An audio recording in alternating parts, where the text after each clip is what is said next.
31/8/1991 દંતાલી આશ્રમમાં ઉપનિષદો ઉપર સ્વામી સચ્ચિદાનંદજીનું પ્રવચન.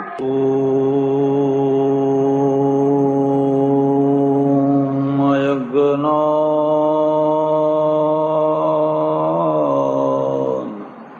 તિમિરાંગસ્ય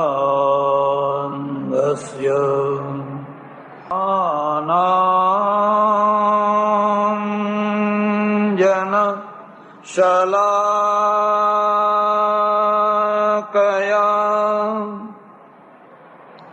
ચક્ષુરુન્મીલિતં યેન તસ્મૈ શ્રી ગુરવે નમઃ. મૂકં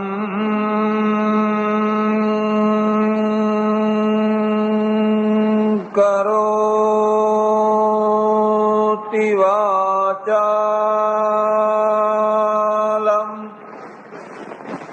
પંગું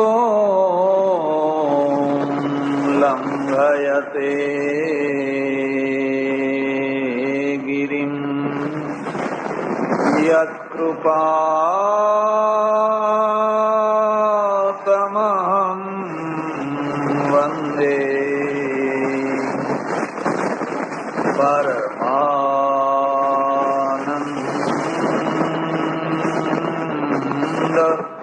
માધવમ.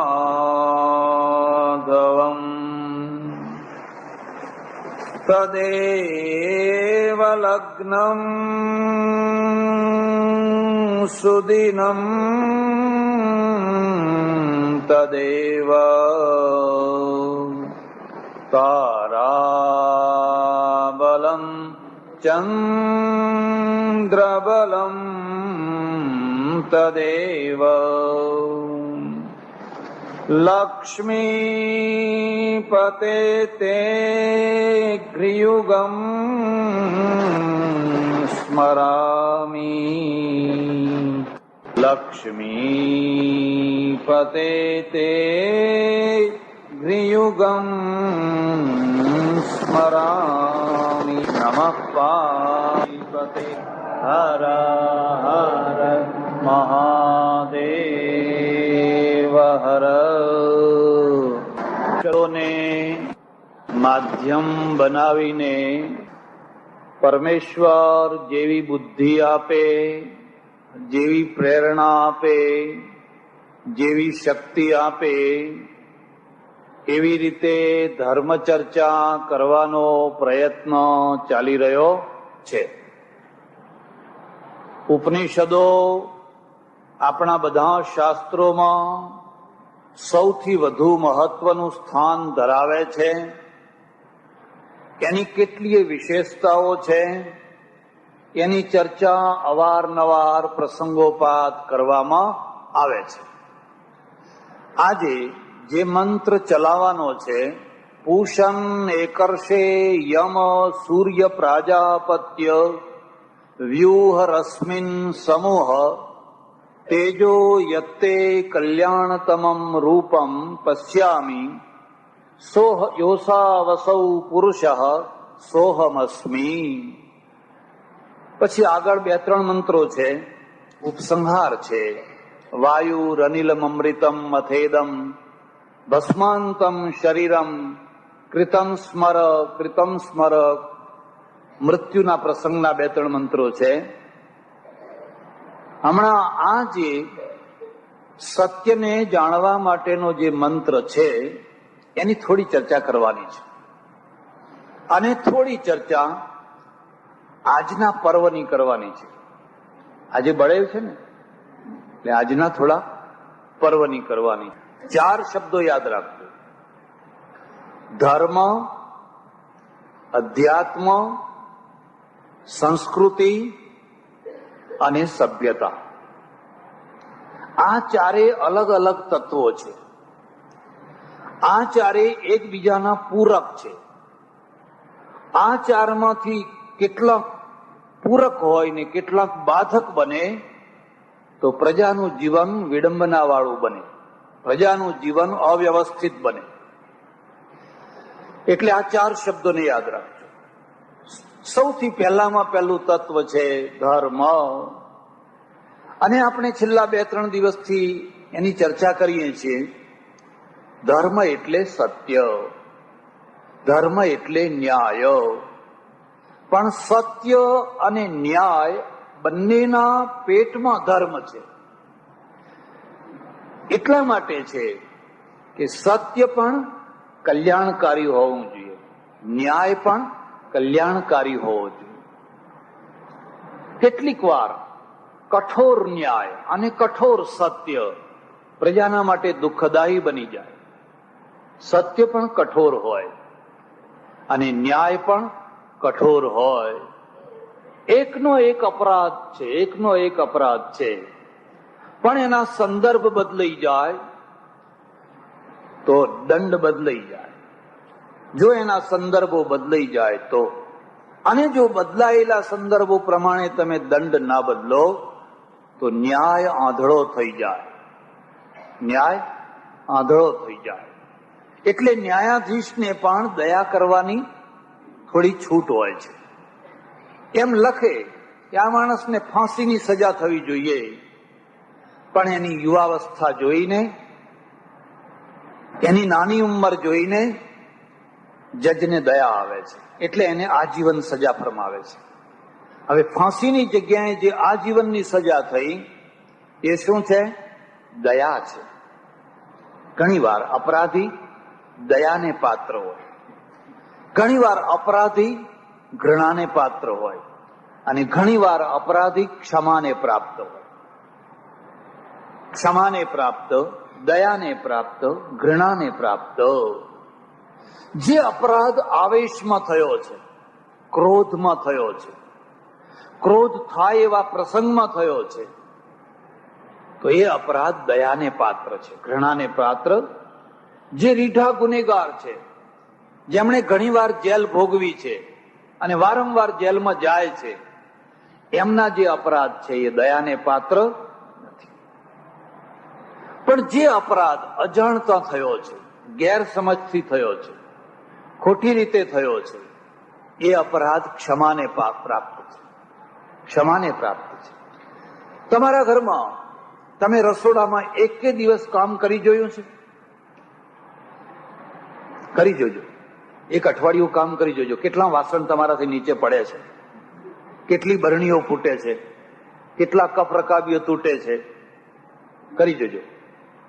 હવે તમે કદી રસોડામાં ગયા નથી અને એક વાસણ નીચે પડે એની સાથે તમારી કમાન છટકે છે. હાથ તૂટી ગયા છે, હાથ તૂટી ગયા છે. ના, હવે તમે આવો, લો ચાર્જ બદલી નાખ્યો.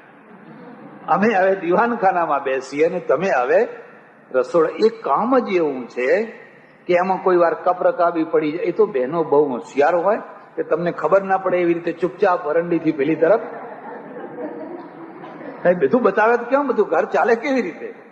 જો બધું બતાવે તો દૂધનો ઉભરો આવી ગયો હોય એટલે ચૂપચાપ બધું ધોઈ કાઢે, ખબર પડવા દે. અરે તમને ચૂલો સોંપ્યો હોય તો તમારાથી કોઈ વાર ઉભરો આવે કે ના આવે? આવે.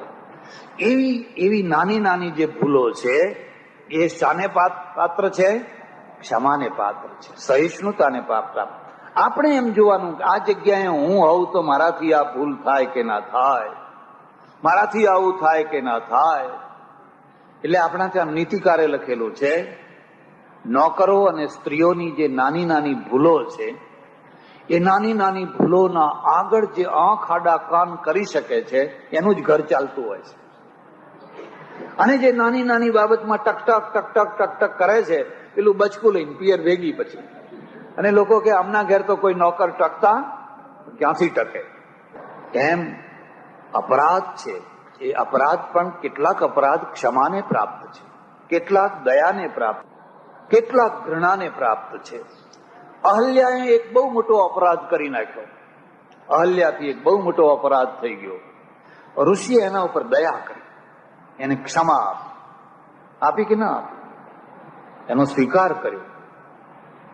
ચર્ચા લાંબી નહીં કરું, મારે તમને આટલી જ વાત કહેવાની છે.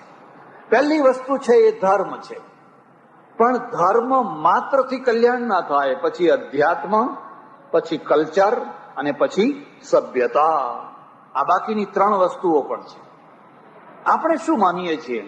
આપણે એમ માનીએ છીએ કે ધર્મ એક જ છે. 2 નથી. ઈશ્વર એક છે અને ધર્મ પણ એક જ છે. તમે વિશેષણ વળગાડીને ધર્મનો ટુકડો કરો છો. જો તમે વિશેષણ ન લગાવો તો ધર્મ એક જ છે. પણ આપણો આગ્રહ ક્યાં હોય છે? વિશેષણમાં, એને વિશેષણ લગાવવામાં.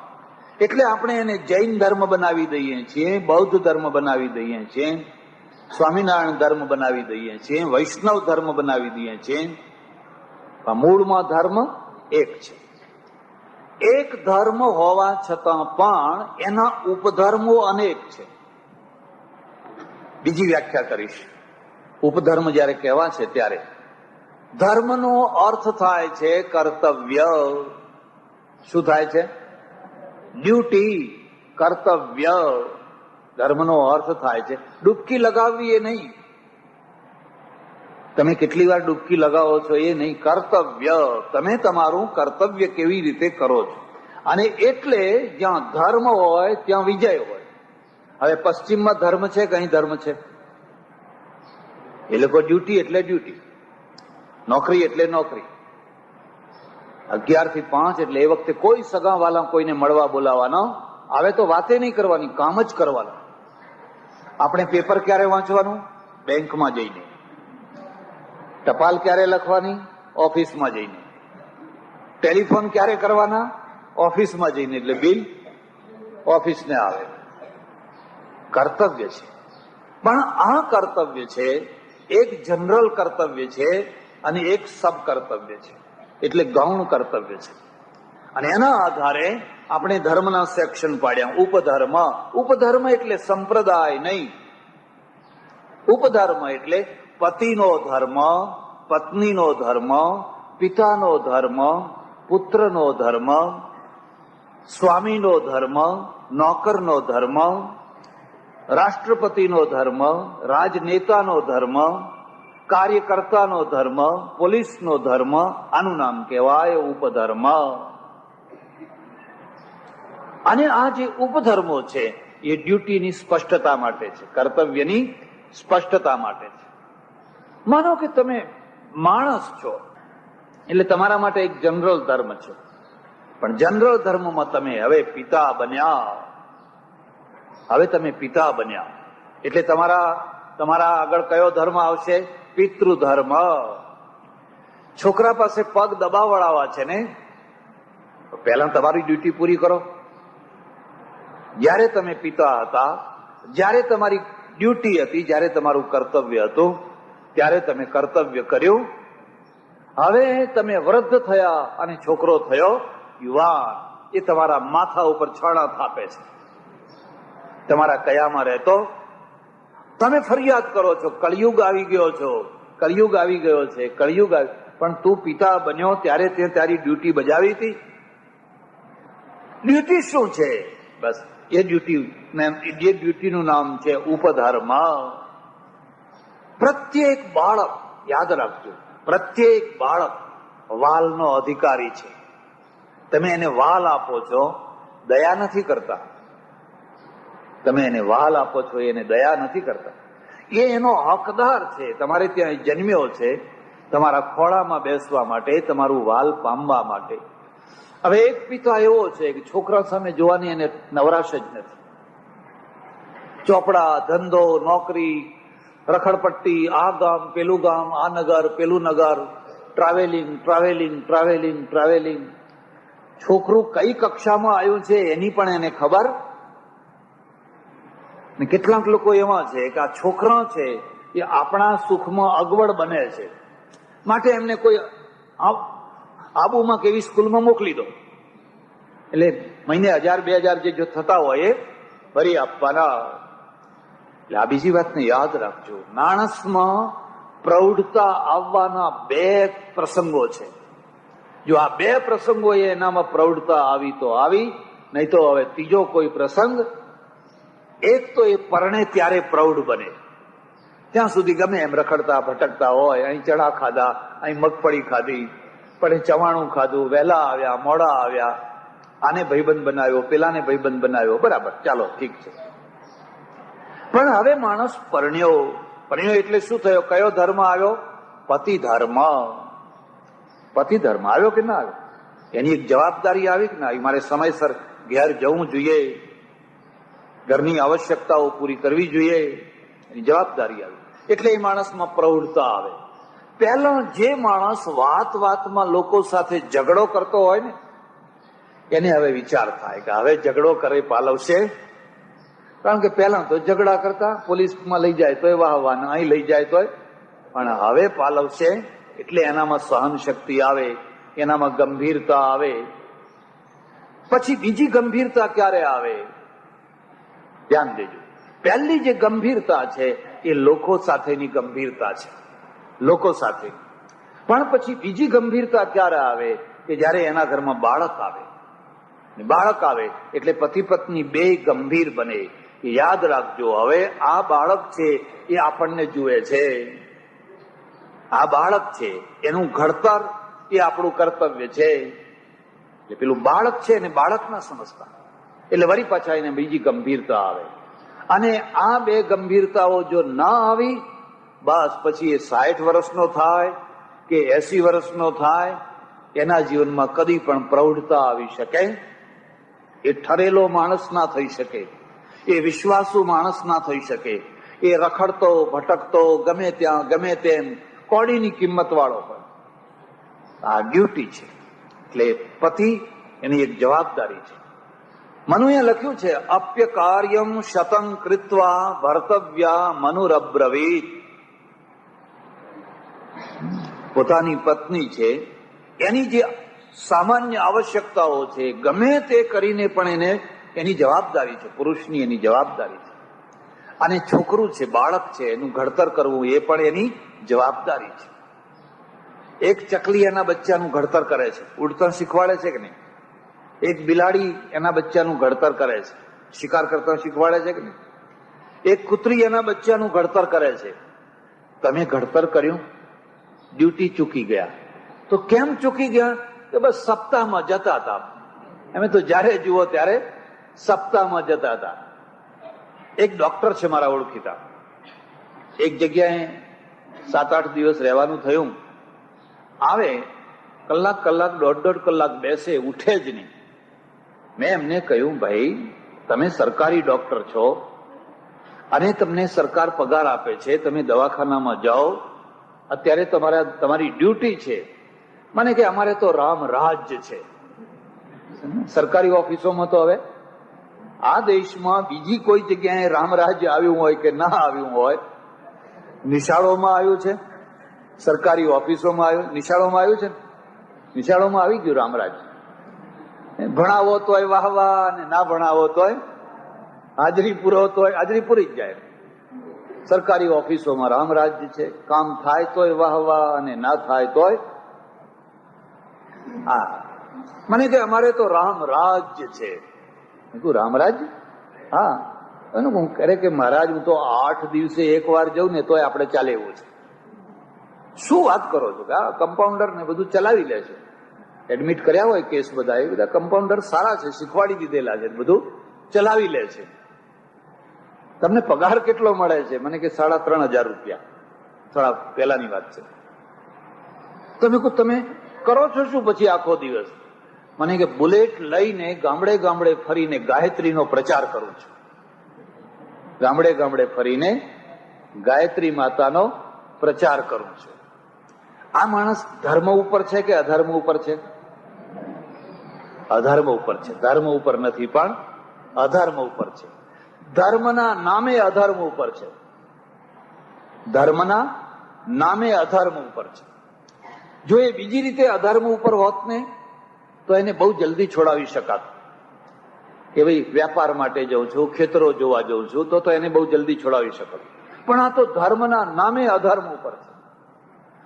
મેં કહ્યું, સરકાર તમને ગાયત્રીનો પ્રચાર કરવાનો પગાર આપે છે, કાર્યકર્તા તરીકે તમને રાખ્યા છે, ના પણ કે આ તો આપણે પવિત્ર કાર્ય કરવાનું. મેં કહ્યું તમે ગાયત્રીનો અર્થ જ નથી સમજી શક્યા. જેનો પ્રચાર કરવા તમે નીકળ્યા છો એ ગાયત્રીનો અર્થ તમે સમજી શક્યા. અને એટલે ગાયત્રીના પ્રત્યે લોકોને જો નફરત થશે ને તો પેલા નાસ્તિકોના દ્વારા નહીં થાય, તમારા દ્વારા થશે. નાસ્તિકોના દ્વારા નહીં થાય, તમારા દ્વારા થશે. એક ડોક્ટર એવો, મારે ક્યાં જવાનું થયું? લીંબડી જવાનું થયું. લીંબડી એક ડોક્ટર એવા, આખા ગામમાં એમનું બહુ નામ, પ્રવચન સાંભળવા ના આવ્યા. એમની પત્નીને મોકલી. પત્ની પણ બહુ, એ પણ ડોક્ટર.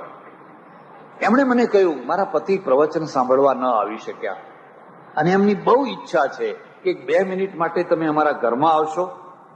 મેં કહ્યું જો એ પ્રવચન સાંભળવાનો ટાઈમ ના કાઢતો હોય તો મારે તારે ઘરે આવવાનો ટાઈમ શું કામ કાઢવો જોઈએ? હું કઈ નવરો છું? રસ્તામાં પડ્યો છું? મને કે ના, એ એટલા માટે ના આવ્યા કે એ ગરીબ દર્દીઓને તપાસે છે અને જ્યારે આ પ્રવચન હતું ત્યારે એમના ત્યાં 20-25 દર્દીઓની લાઈન લાગેલી. અને એટલે એમણે મને કહ્યું કે આ પ્રવચન સાંભળવા જવું એક વાત છે અને આ દર્દીઓને, બહાર ગામથી આવેલા દર્દીઓને તપાસવા એ બીજી વાત છે. આ બેમાંથી મારે શું કરવું? મેં કહ્યું તમને ઠીક લાગે તો કે જા તું પ્રવચન સાંભળજે, હું આ દર્દીઓને છોડી શકીશ? ગાયત્રીનું પાલન કોણ કરી રહ્યો છે? મેં કહ્યું હું જરૂર આવીશ, તમારા ડોક્ટરના ત્યાં જરૂર આવીશ. જે માણસ કર્તવ્યને આટલું બધું મહત્વ આપે એ માણસ ગાયત્રીનો જાપ ન જપે તો એ જપી જ રહ્યો છે.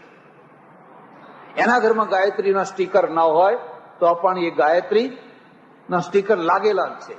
અને જેને આખું ઘર ફોટાઓથી મઢી દીધું છે અને અઠવાડિયે એકવાર જઈને કહે છે આ તો રામ રાજ્ય છે. કોઈ દર્દી જીવવું હોય તો જીવે ને મરવું હોય તો મરે. ત્યારે એમ સમજવાનું કે આ ગાયત્રીને સમજી શક્યો. ડોક્ટરનું એક ડ્યુટી છે, એક કર્તવ્ય છે. અને એ જે કર્તવ્ય છે એ ઉપધર્મ.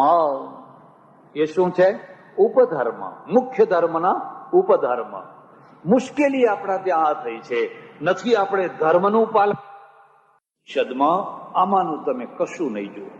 અત્યાર સુધી તમે કોઈ જગ્યાએ જોયું કોઈ ઋષિએ એવું કહ્યું કે તું આવું તિલક કરજે કે આ બોલજે કે ફલાણું કરજે? નહીં. એટલે આ આપણા મૂળ ગ્રંથો છે, મૂળ ગ્રંથો છે. એટલે ધર્મ અને ઉપધર્મ. ઉપધર્મ દરેકમાં છે. બાળક વાલનું ભૂખ્યું છે અને વાલ છે એને આપવું એ તમારી ડ્યુટી છે. તમે કૂતરું પાડો, ઘણા લોકો પાડે છે, કૂતરું પાડો. એ કૂતરાને અડધો કલાક ટાઈમ આપશો ને તો તમારું. એને આપવો જ જોઈએ. એટલે એને ફરવા લઈ જવાનું, એને નવડાવવાનું, પાસે બેસાડવાનું, એ બધું કરો તો તમારું છે.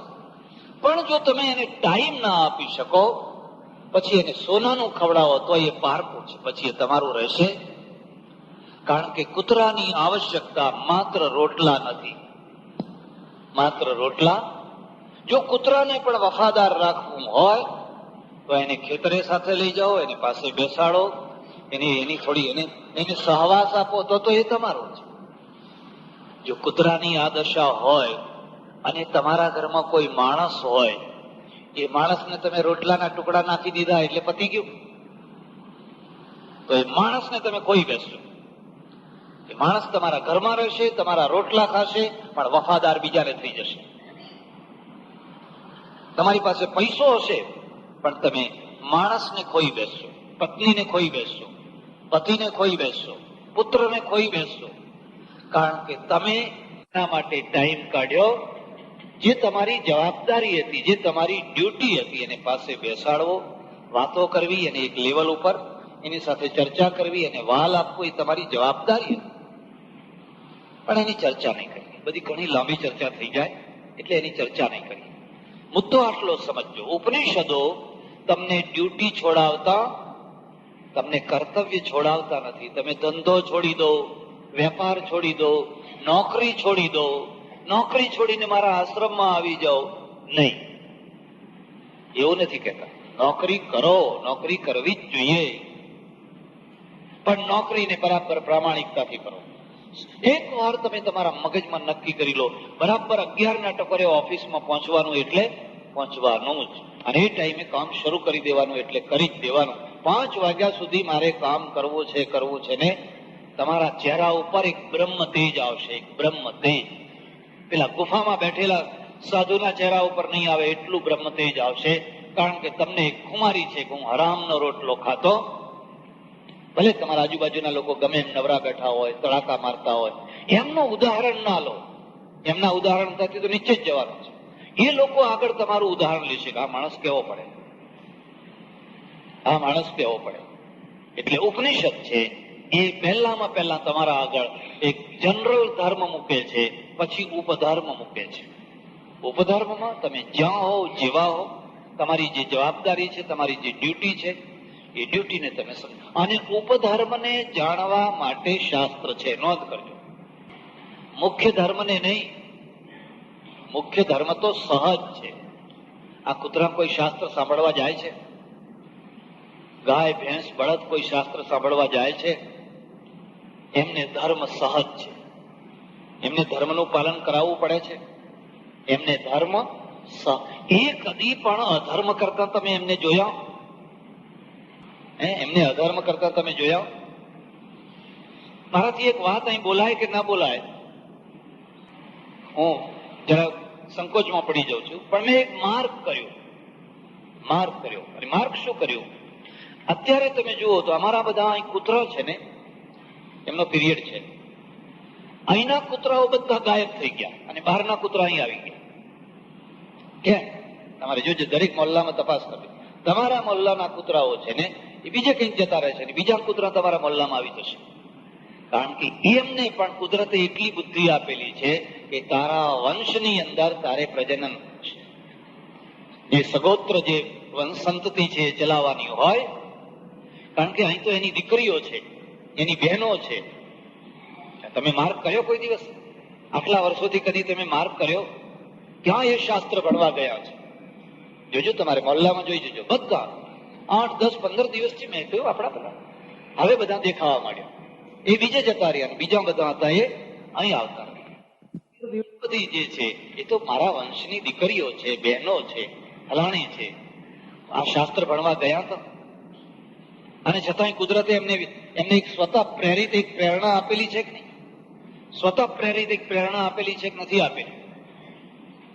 સહજ ધર્મ, જે મુખ્ય ધર્મ છે એ તો સહજ છે. ત્યારે ઉપધર્મ છે ને એના માટે શાસ્ત્ર છે, એના માટે ઉપદેશ છે.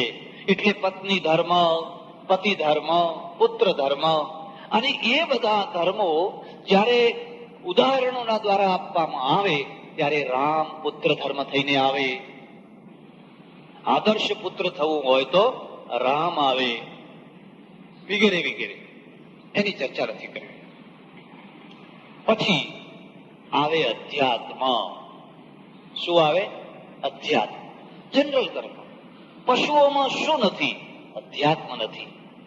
છે એમાં અધ્યાત્મ નથી. એને કદી પણ પરમાત્માની જિજ્ઞાસા થાય છે, આત્માની જિજ્ઞાસા થાય છે, પરલોકની જિજ્ઞાસા થાય છે?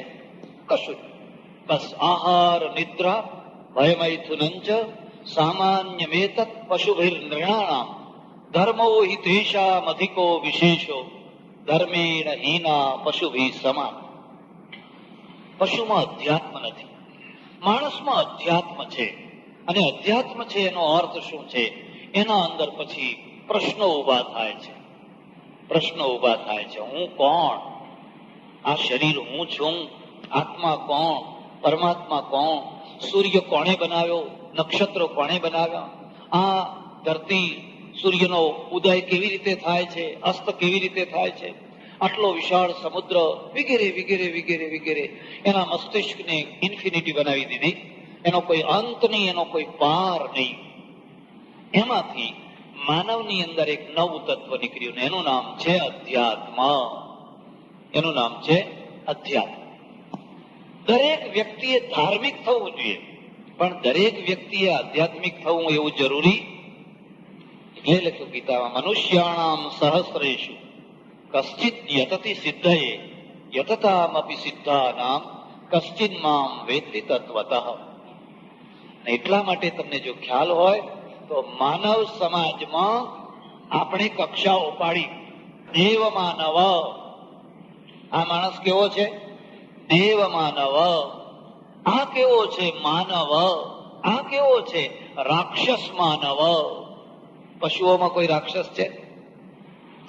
કૂતરા એટલે કૂતરા. રાક્ષસ માનવ. આ કેવો છે? અસુર માનવ, દૈત્ય માનવ. માત્ર માણસોમાં જ આ બધી કક્ષાઓ પાડવામાં આવી. બાકી તો ગાય એટલે ગાય, ભેંસ એટલે ભેંસ. એમાં કોઈ અસુર જાતિની ગાય થોડી છે? એવી નથી. તો આ ભેદ કેમ પાડવામાં આવ્યા? કારણ કે માણસ છે એ માણસની પ્રવૃત્તિ, માણસનું ચિંતન, માણસના વિચારો અનલિમિટ છે. પેલાને લિમિટ છે અને આને અનલિમિટ છે. એ જો ઉપર જાય તો દેવનો એ દેવ થાય, અને એ જો નીચે જાય તો રાક્ષસનો એ રાક્ષસ થાય. થાય કે ના થાય? અધમ કાર્ય કરનારા હોય છે કે નથી હોય? અધમતાની હદ હોય કે ના હોય? તમે કદાચ પેપર વાંચતા હો તો તમને ખબર હશે, થોડા દિવસ પહેલા એક યુપીનો એક પ્રસંગ આવેલો, તો સગા 4 ભાઈઓના હાથ કાપીને ફેંકી દીધેલા. એને મારી નાખ્યા હોય તો સારું. એકબીજાને કઈ વેર ભાવના હોય, પરસ્પરમાં દુશ્મનાવટ હોય. આ બધા ગંગા કિનારાના હો, બધા ગંગા કિનારાની અસર બધી. હરિદ્વાર થી માંડીને તમે ઠેઠ પટના સુધી જુઓ ને, ખૂના મરકી એની કોઈ. હવે એના હાથ કાપી નાખે. હવે 4 ભાઈઓના. હવે જીવે, હોસ્પિટલમાં લઈ ગયા, જીવ્યા. હવે જીવે તો એનો કોઈ અર્થ ખરો? એના કરતા એને ગોળીએ માર્યા હોય તો? હવે 4ના હાથ કાપી નાખનાર જે માણસો છે એને તમે કયા માણસ કહેશો? રાક્ષસ માણસ. કઈ રાક્ષસને સિંગડા હોય? રાક્ષસની કોઈ અધમતાને બતાવનારો કોઈ કાળો રંગ ના હોય. બસ આ કર્મ છે.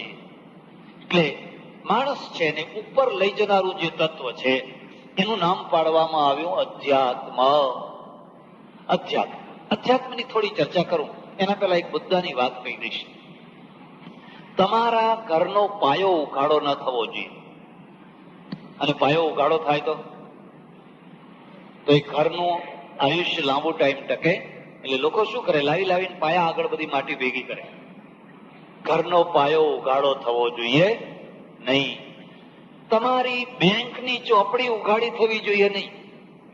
બાંધી મુઠ્ઠી, એમાં કેટલું બેલેન્સ છે એમ લોકોને બતાવી નહીં કરવાનું.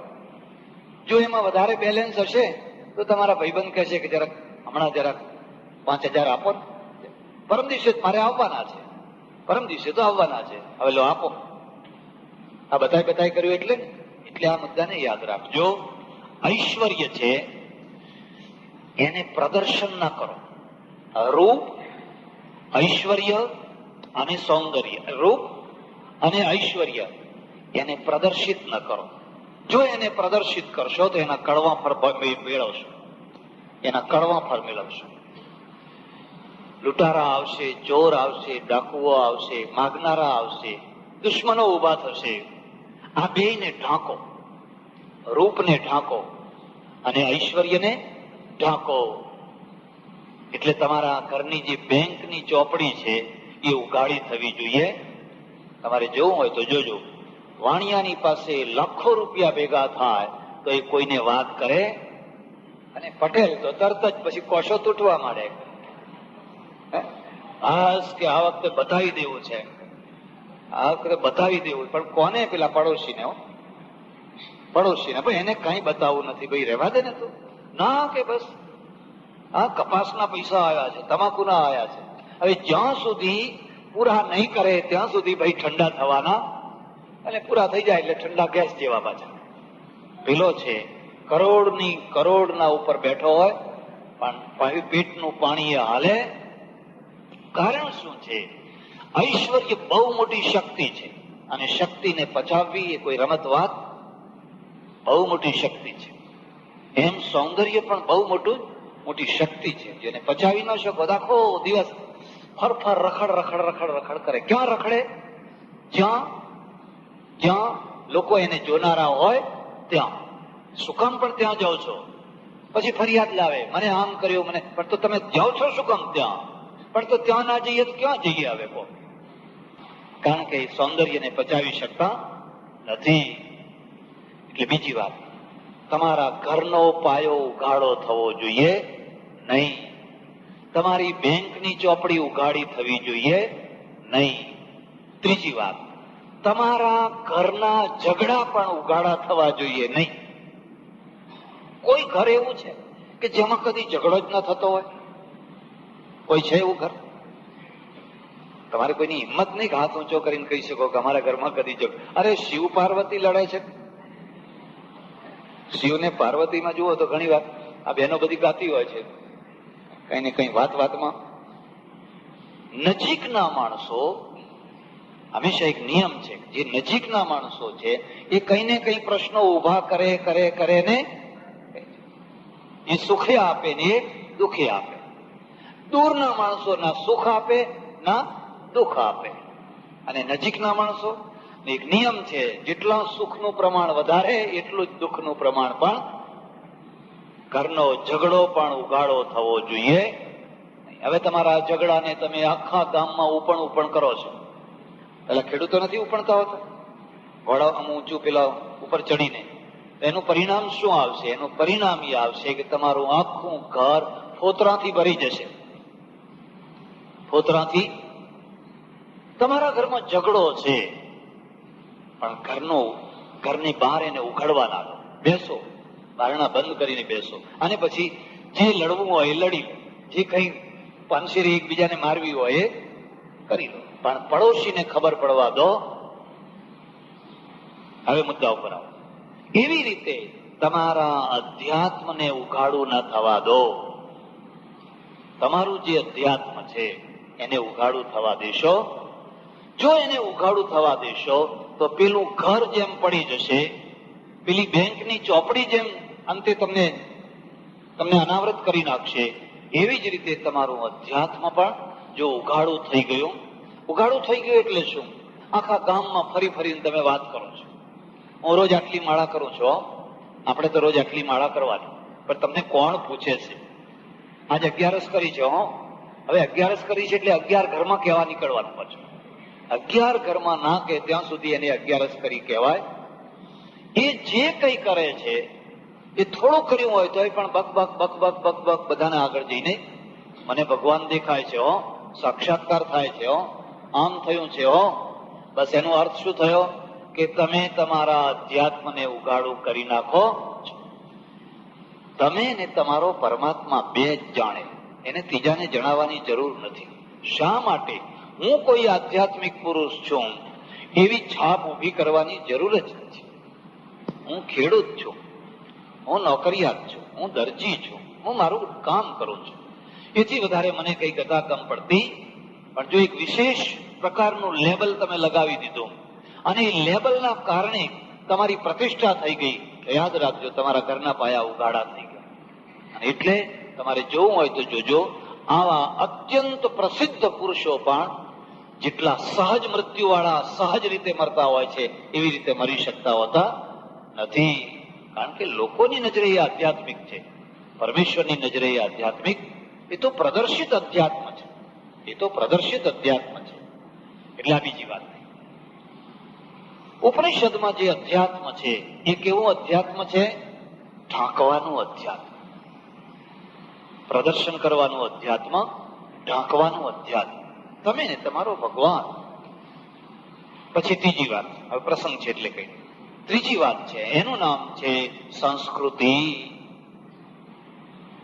ધર્મ, અધ્યાત્મ, સંસ્કૃતિ અને સભ્યતા. ત્યારે સંસ્કૃતિ શું છે? એ અનેક છે. ધર્મ એક છે પણ સંસ્કૃતિ એક, સંસ્કૃતિ અનેક છે. ધર્મ સનાતન છે, સંસ્કૃતિ સનાતન નથી. સંસ્કૃતિ તો વહેતી નદી છે. કોઈ જગ્યાએ ગંગા થઈને, કોઈ જગ્યાએ યમુના થઈને, કોઈ જગ્યાએ નર્મદા થઈને, કોઈ જગ્યાએ મિસિસિપી થઈને, કોઈ જગ્યાએ નાઇલ થઈને કલ્ચર વહે છે. બધી આખી દુનિયામાં સંસ્કૃતિ છે. આ ખોટી વાત છે. એ ભારતમાં જ સંસ્કૃતિ છે ને બીજી કોઈ જગ્યાએ સંસ્કૃતિ નથી. હા, ખોટામાં ખોટી વાત છે. સંસ્કૃતિ વિના કોઈ પ્રજા હોય જ નહીં. આ તો આપણે શું એક પ્રકારનો રોગ લાગુ પાડ્યો છે, સતત આપણા વખાણ કર્યા કરો. ભારતના જેવી કોઈ સંસ્કૃતિ નહીં, આવું બોલે છે ને લોકો. અમે બધા તો આવું જ તમને શીખવાડીએ છીએ. ભાઈ કેમ ભારતના જેવી સંસ્કૃતિ નહીં એટલે કેમ, શું વિશેષતા શું છે? આજ સ્ત્રીઓને, જે વિધવા સ્ત્રીઓને ચિતા ઉપર ચડાવી દેવામાં આવતી, એ સંસ્કૃતિ જ થઈ, એનું નામ કલ્ચર જ છે. હવે આજે આપણે એ બધાને છોડી દીધું, પણ એક ટાઈમે તો જે સ્ત્રી ચિતા ઉપર ના ચડતી ને એને આખી જિંદગી મેણા સહન કરવા પડતા, આખી જિંદગી સુધી. કુલકા જેવી છે, હલકા કુળમાંથી આવી છે, જે ચડી જાય અથવા જેને ચડાવી દેવામાં આવતી એનું ગૌરવ થતું, અને ગૌરવ થતું એટલે લોકો ઘણી વાર દેખાદેખી પણ આવું બધું થયા કરે. એક ટાઈમ હતો, પછી બંધ કર્યું ના કર્યું. એવી જ રીતે તમે દક્ષિણ ભારતમાં જાઓ, દેવદાસી આજે પણ છે. તમને કોઈને ખબર હોય કે ન હોય, જયારે મોહમ્મદ ગજની મંદિરોને તોડવા માટે અહીં આવ્યો ત્યારે સોમનાથમાં 500 દેવદાસીઓ હતી. કેટલી? 500 દેવદાસીઓ હતી. તમે કદી આ વાતનો વિચાર કેમ ન કર્યો કે આ બધી વાતો છે એના કારણે ભગવાન પ્રસન્ન થશે કે ભગવાન નારાજ થશે?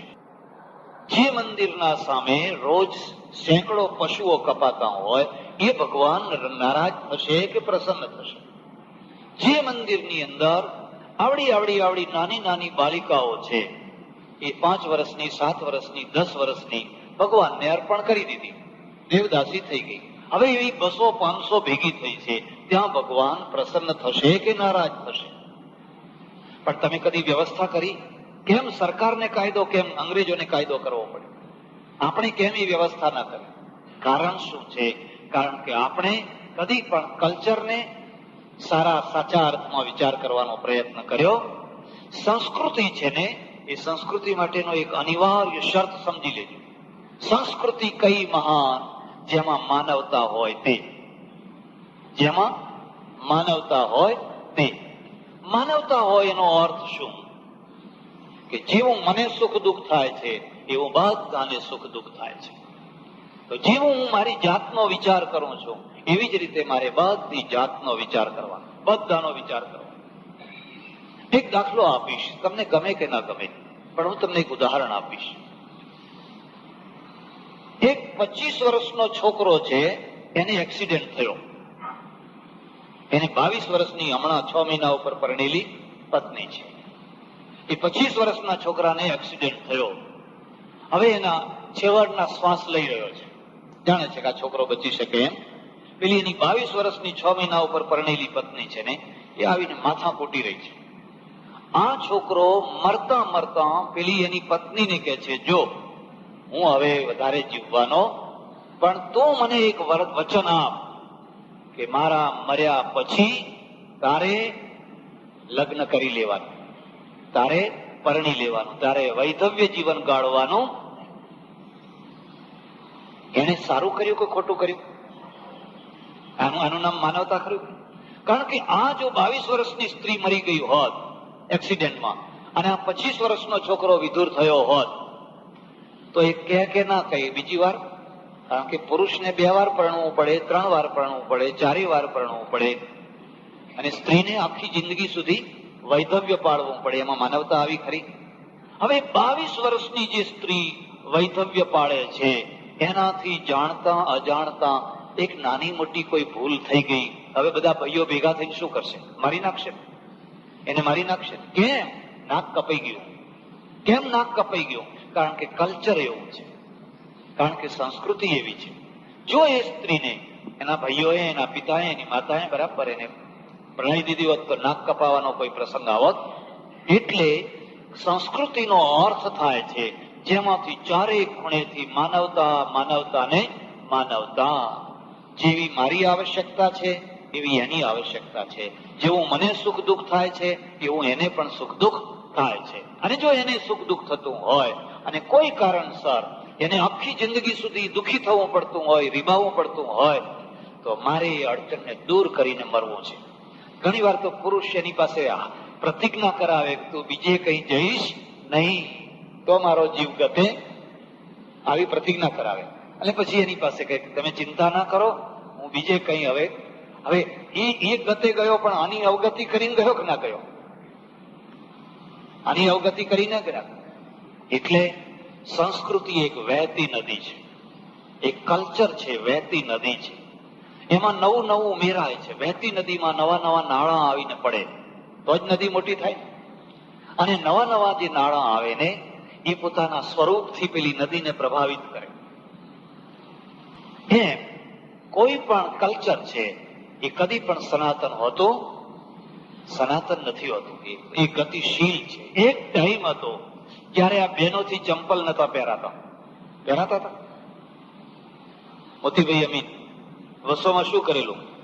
ચંપલના 2 ડગલા, એક સ્ટેશન ઉપર, એક ગામની ભાગોળે.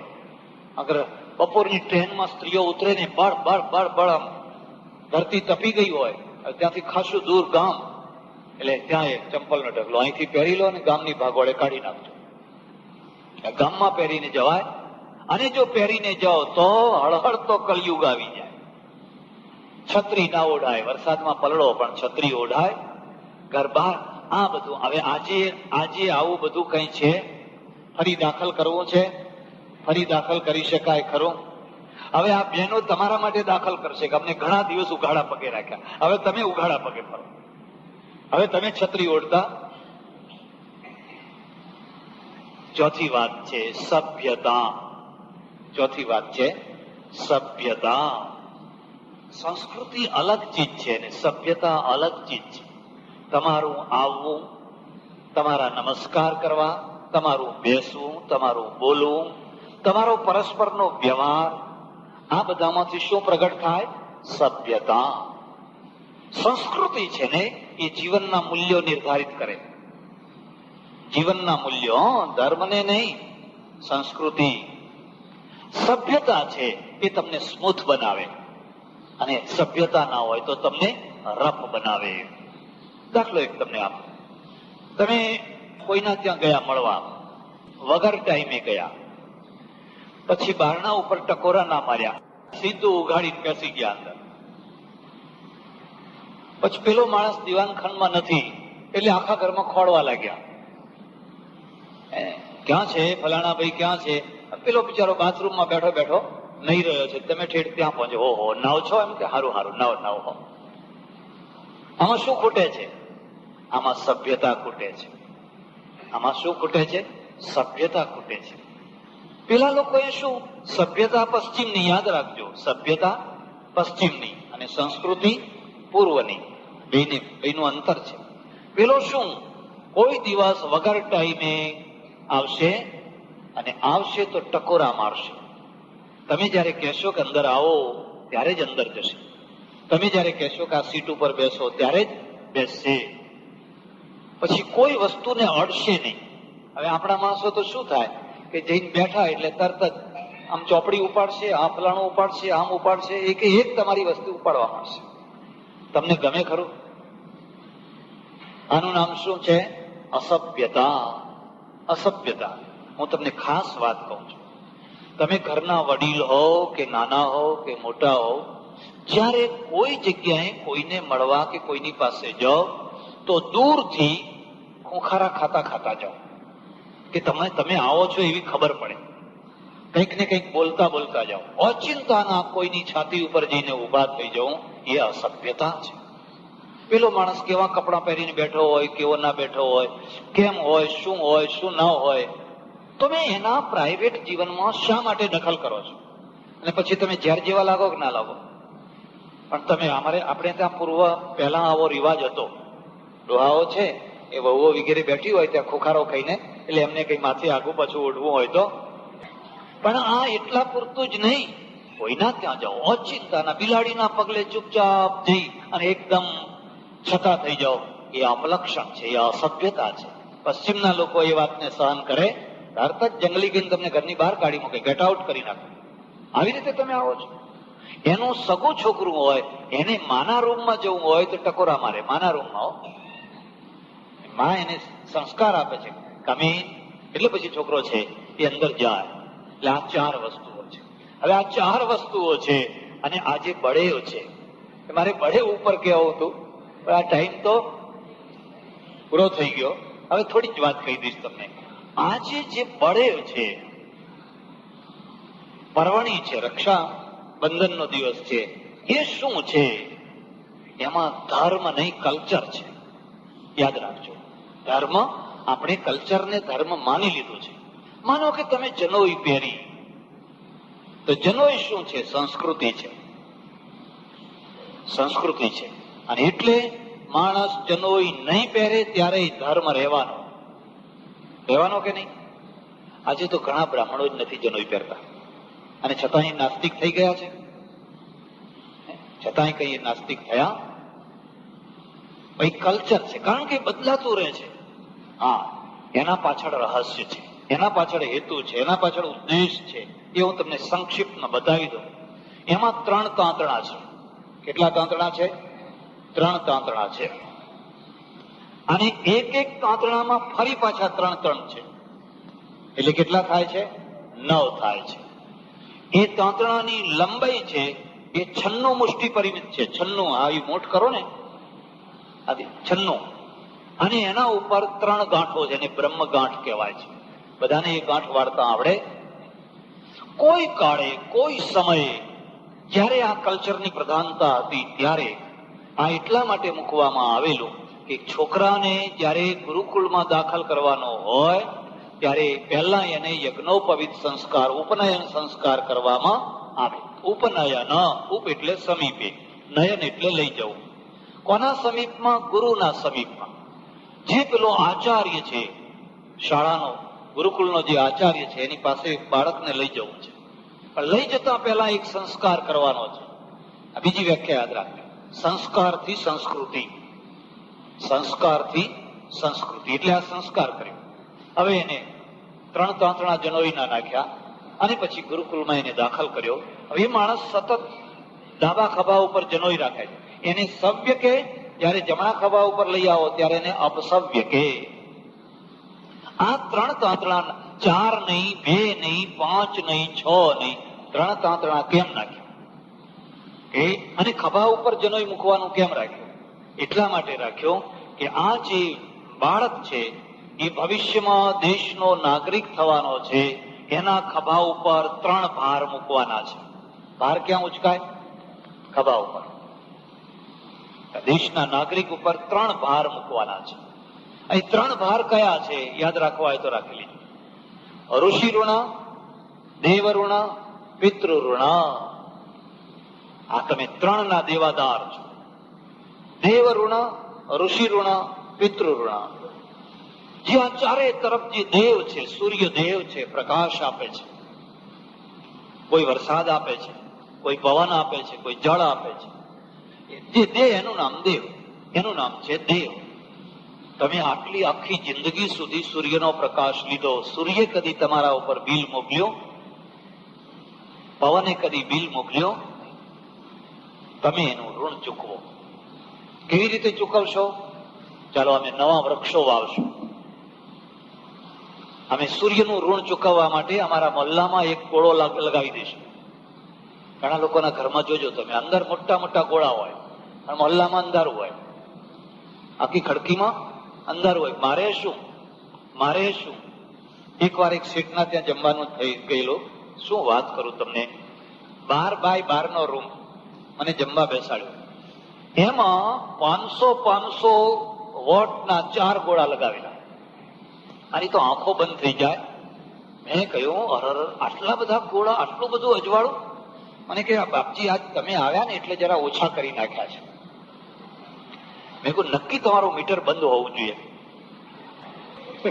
પેલું જે મીટર ફરતું હોય છે, નક્કી કીધું તમારું મીટર બંધ હોવું. અત્યારે તો ચમત્કારો મીટરોમાં થાય છે, બધે થાય છે. એસટીમાં થાય છે, રેલવેમાં થાય છે, બધે ચારે તરફ ભારતનો એક માણસ ચમત્કારિક થઈ ગયો છે. આટલી બધી વીજળી તમે બાળો છો. એના ઘરમાં પ્રકાશ છે, પણ મોહલ્લામાં પ્રકાશ, એના મોહલ્લામાં પ્રકાશ નથી. ત્યારે એક માણસ એવો છે, એમ વિચાર કરે કે કેટલા મોતિયાવાળા માણસો હશે, કેટલી ડોશીઓ હશે, કૂતરા બેઠા હોય, આવતા જતા એનો પગ પડે, લંગડો થઈ જાય, ચાલો હું મારા તરફથી મારા બહારના છત ઉપર એક 25નો ગોળો, એક 0નો ગોળો લગાવી દઉં છું, લોકો માટે, મારા માટે નહીં પણ લોકો માટે. કયું ઋણ થયું? દેવ ઋણ. બસ બધા. બાકી ભલે કેમ પેલાનું ગણિત એવું છે કે મારે શું પડે તો ભલે નહીં પડતો હોય, મારે શું. અને આ શું કે છે? નહીં, મારા મોલ્લાની કોઈ ડોશીનો પગ તૂટવો જોઈએ, કારણ કે ડોશી મારી છે, મારા મોલ્લાની છે, એ મારા ગામની છે, મારી ખડકીની છે. અને પેલો શું કે છે? મારે. અને એ ભાઈ માધા પડે ત્યારે બીજા લોકો કહે છે કે મારે શું, ભલે માધા પડ્યા તમે પડ્યા, અમારે શું. આ બે ગણિત છે કે? જયારે તમે આમ વ્યાપકતા લઈ આવો છો ત્યારે તમારો મોહલ્લો થઈ જાય છે, ત્યારે તમારું ગામ થઈ જાય છે. અને જયારે તમારું ગામ ને તમારો મોહલ્લો થઈ જાય છે ત્યારે તમને એક ગોળો મૂકવામાં કોઈ દુઃખ થતો, ઉલટાનો આનંદ થાય છે. કેટલાક ઘરો જોજો, કેટલીક ખડીઓ જોજો, એમણે એક બહાર ચકલી મૂકી રાખી હોય. શા માટે? આવતો જતો કોઈ પણ માણસ છે પાણી પીવે, એક ગોળો મૂકી રાખ્યા, રોડ ઉપર લાઈટ રહે એટલા માટે. આ શું છે? દેવ ઋણ. હવે કેટલાક લોકો એનાથી ઉલટા હોય, જે બહાર ચકલી મૂકી હોય છોકરાને કે કાઢી લાવજે, આપણે પેલી મ્યુનિસિપાલિટીના કે ગામના ગોળા હોય એ બધા, કેટલાક છોકરાઓ એવા હોશિયાર હોય કે તમે ગોળો ચડાયો ને ઉપડ્યો, કારણ કે માં મહાન છે, માં મહાન છે, સંસ્કાર મહાન છે. હવે આ છોકરાઓ મોટા થઈને ક્યાં શોભા વધારશે? કાં તો જેલમાં ને કાં તો ગાંધીનગરમાં. ખ્યાલ આવે છે? કાં તો જેલમાં શોભા વધારશે, અને જો રાજકારણમાં ચડી ગયા તમારે ઠેઠ ગાંધીનગરે પહોંચે ને દિલ્હીએ પહોંચે, કઈ કહેવાય. કારણ કે એની કારકિર્દીમાં આપણે કહી શકીએ કે અમારા ગામના એક ગોળા આ ચોડતો હતો, અમારા ગામની એક ચકલીને એ રહેવા દેતો. એટલે આ કુશળતા એને બચપણથી જ છે, કઈ હવે એની નવી કુશળતા આવી નહીં. એટલે દેવ ઋણ, ઋષિ ઋણ. ઋષિનું ઋણ શું છે? ઋષિ એટલે આચાર, ભણાવનાર, વિદ્યાદાતા, જ્ઞાનદાતા, જીવનની દૃષ્ટિ આપનાર, એનું નામ છે ઋષિ. તમને કોઈ એકડો ઘૂંટાવ્યો, કોઈ એસએસસી પાસ કરાવી, કોઈ કોલેજ પાસ કરાવી, આજે તમે પ્રોફેસર થયા, એન્જિનિયર થયા, વકીલ થયા. પેલો તો એનો એ રહી ગયો, એ પ્રાથમિક શાળાનો આચાર્ય, એનો એ જ રહી ગયો, પણ એનો તમારા ઉપર ઉપકાર છે. માટે હવે એનું ઋણ ચૂકવો, એનું ઋણ ચૂકવો, એને નમસ્કાર કરો, એને શાલ આપો, એને સ્વેટર આપો, એને દક્ષિણા આપો. આ ઋષિ ઋણ છે. એવું નહીં એથી વધારે તમે કોઈ જગ્યાએ હાઈસ્કૂલ બાંધી આપો, કોઈ વિદ્યાર્થીઓને નોટબુકો લાવી આપો, કોઈને પુસ્તકો લાવી આપો, કોઈને કોઈ રીતે બાકીના ભણનારા છે એમને મદદરૂપ થાઓ, એનું નામ થયું ઋષિ ઋણ. પિતૃ ઋણ. માએ બાપે ઓહો તમારા હાલા ગાયા, તેડી તેડીને ફર્યા, કેટલા કેટલા લાડ લડાવ્યા, કેટલા કોડ પૂરા કર્યા. પપ્પા મારે આ જોઈએ, હા બેટા હો લાવી આપશું. પપ્પા મારે આ જોઈએ. કેટલીક વાર એવું બને કે ગામમાં એક વિધવા સ્ત્રી હોય, એને એકનો એક છોકરો હોય, ગરીબ સ્થિતિ હોય, બધા છોકરા કુલ્ફી ખાતા હોય, એની પાસે રૂપિયો કુલ્ફીનો ન હોય, પણ છોકરું છે ને મારે કુલ્ફી ખાવી છે, ગમે તેમ કરીને પણ એ રૂપિયો આપીને એને કુલ્ફી ખવડાવે. એ રૂપિયાની કિંમત કેટલી? જયારે એને લોટ લાવવાના પૈસા નતા ત્યારે તારા કોડ પૂરા કરવા માટે એને રૂપિયાની કુલ્ફી ખવડાવી. હવે તો બહુ મોટો થઈ ગયો, બહુ મોટો, 5,000 નો પગારદાર થઈ ગયો, 10,000 નો પગારદાર થઈ ગયો. હવે પેલી માં છે એ 70-75 વર્ષની થઈ. હવે એનું કઈ ચાલતું, શરીર ખખડી ગયું છે. તું એના કોડ પૂરા કર કે નહીં? કોઈ ઘરડા ઘરમાં મૂકી આવીએ, કોઈ એવો ઘરડા ઘર હોય, મને આવીને કે ઘણા મહારાજ તમારે ત્યાં રાખશો? મેં કહું કેમ તમે રાખો એવા નથી? ના કે આ તો તમારે ત્યાં સંસ્થા ખોલી છે ને, પણ તમારું ઘર છે ને. એનું નામ શું છે? પિતૃ ઋણ. મા બાપનું જે દેવું છે, દેવાને આ 3 તાંતણા છે, અને એ 3 તાંતણા વાળી જે જનોઈ છે એટલે ખભા ઉપર રાખવાની છે. આ 3 ભાર ઊંચકવાના છે.